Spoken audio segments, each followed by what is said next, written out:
ترس انسان‌های با ایمان که ناشی از اینجاست که وقتی به گذشته خودش، به اعمالش، به اقوالش، به برنامه‌هاش نگاه میکنه، ایجاد تشویش براش میکنه در روابطش با خدای خودش. فکر میکنه اون که من انجام داده باشم باید طوری باشد که خدا از من راضی نباشد. اگر این مطمئن باشه که خدا از او راضی، حالش مثل حالت اون بچه خردسال در برابر پدری که مشغول محبت و مهربانی با اون، هیچ تشویشی برای اون نیست.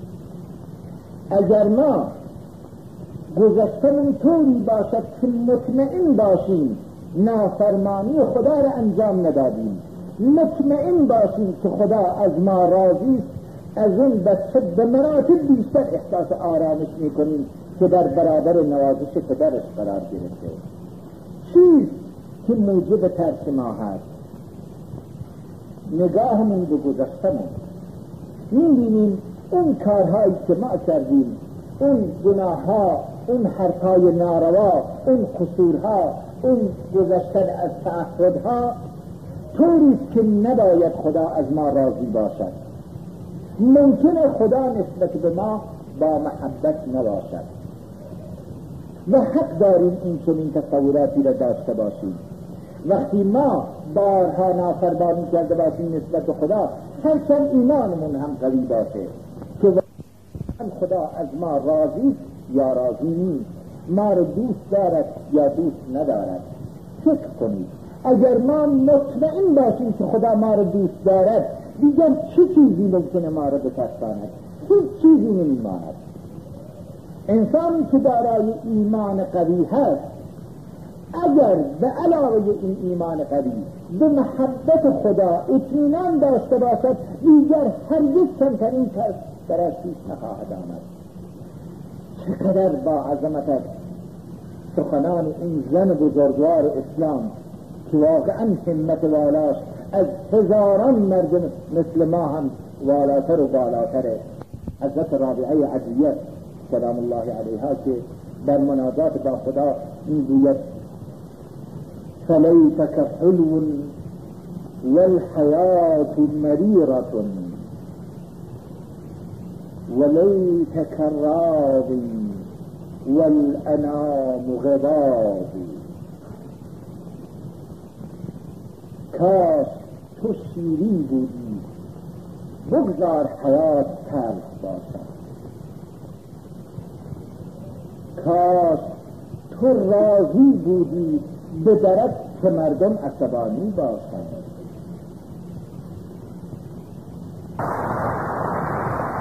و یا لیت ما بینی و بینک عامر و بینی و بین العالمین خراب. کاش میانه من و تو آباد بود، به درک که میانه من با تمام عالم خراب باشد. اذا همینت الود فالكل هین فكل الذي فوق التراب تراب.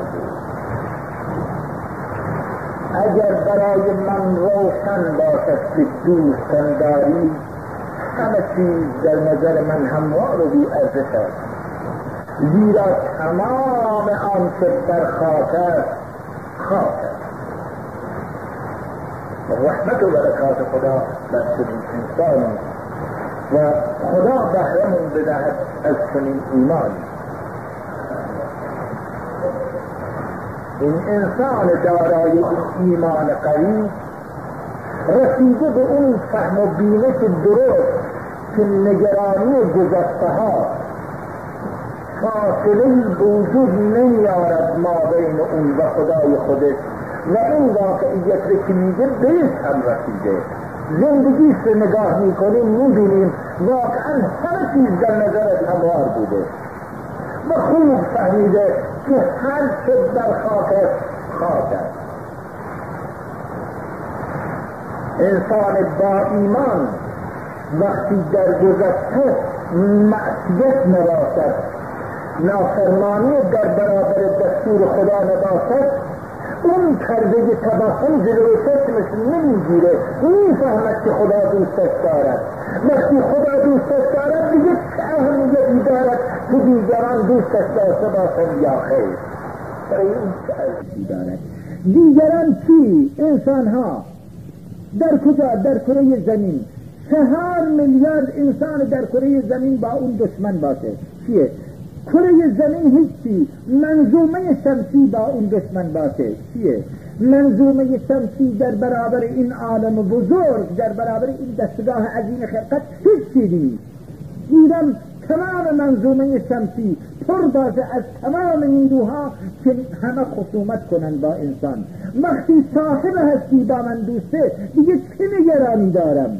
چه اهمیتی داره برای من؟ نه منظومه هستی، تمام عالم، تمام کهکشان ها همش نیروهای مادی باشه که در برابر من جهگیری کند، خصومت کند. چه اهمیتی داره برای من در برابر رضای آفریدگار؟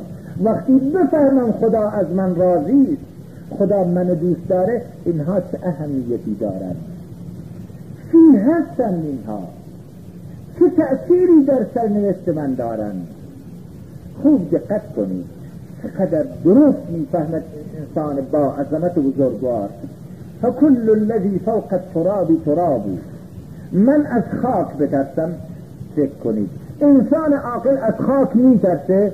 خاکی که زیر پاشه؟ هیچ امکان داره انسان حساب ببره از خاک؟ هیچ امکان داره انسان دل خوش بکنه به خاک؟ اسیر بشه در برابر خاک، خاک زیر پا؟ هیچ بار. این انسان اینطور واقعیت رو میبینه، حقیقت رو میبینه. از انسان ها میترسی؟ انسان ها خاکن. نگاه کن در گذشته انسان ها آمدن مردن خاک شدن. نگاه کن انسان های آینده همین خاکن که هنوز متولد نشدن. منها خلقناكم وفيها نعيدكم ومنها نخرجكم تارة أخرى هو أعلم بكم إذ أنشأكم من الأرض. نسل‌های آینده کجا هستند؟ انسان‌های 100 سال و 1000 سال و 10,000 سال دیگر کجا هستند؟ کو؟ خاکن. اینها زیر پای ما هستند. خاکن که هنوز صورت انسانی پیدا نکردند، وجود نیامدند. بسیار خوب. انسان‌های امروز چی؟ انسان‌های امروز در جریانی ما بین دو دست خاک. منها خلقناكم و فیها نعیدکم که بعد میرسه به جریان بعدی که دیگه نوبت روسفیدی یا روسیاهی در اونجاست، نوبت رضایت خاطر یا پشیمانی در اونجاست.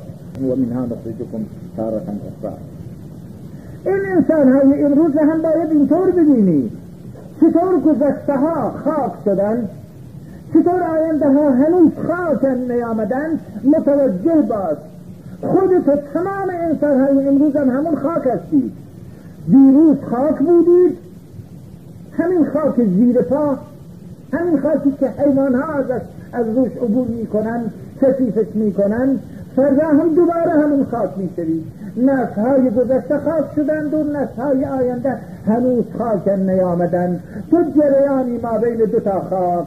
دیروز خاک بودی، امروز جنب و جوشی داری، فردا دوباره خاک میشی. تمام انسان ها اینطورن. چرا از قدرت مداران میترسی؟ چرا از زورداران میترسی؟ چرا از تفنگشون، از سلاحشون، از زورشون، از زندانشون میترسی؟ خاکن. مگر نمیفهمی 100 سال قبل هیچ کدام نبودن، همه خاک بودن؟ و مگر نمیفهمی فردا دوباره هیچ کدام نیستن، همه خاک هستن؟ از خاک میترسی؟ بچه نادان رسام هم از خاک نمیترسه، وقتی میبینه که از روی خاک عبور میکنه. بعد کاخ برات اهمیت داره، تعلقات برات اهمیت داره، پول برات اهمیت داره، سفره رنگین برات اهمیت داره، فرش گران قیمت برات اهمیت داره، ماشین برات اهمیت داره، اونم مثل خودت از همین خاک و دوباره خاک میشه. ساختمان ها رو ندیده اید که خراب شدن، مخروبه شدن؟ ماشین ها رو ندیده اید که قراضه شدن؟ فرش ها رو ندیدید که پاره شدن؟ متوجه باش خاکی است، یک صورت موقت پیدا کرده، اسمشو گذاشتید ساختمان، اسمشو گذاشتید ماشین، اسمشو گذاشتید فرش، اسمشو گذاشتید بقیه تعلقات و ظروف و وسایل و زینت‌آلات، سفره رنگارنگ، همه خاکه. چطور انسان فهمیده عاقل دلبستگی به خاک محض میگیم، خاک استعاری نه، خاک به معنی حقیقی، چطور دلبستگی به این خاک پیدا میکنه؟ تو داری خودت میبازی، خودت فدا میکنی، خودت میفروشی برای خاک. بیا اینها خاک فراوان، دیگه چرا خود فروشی؟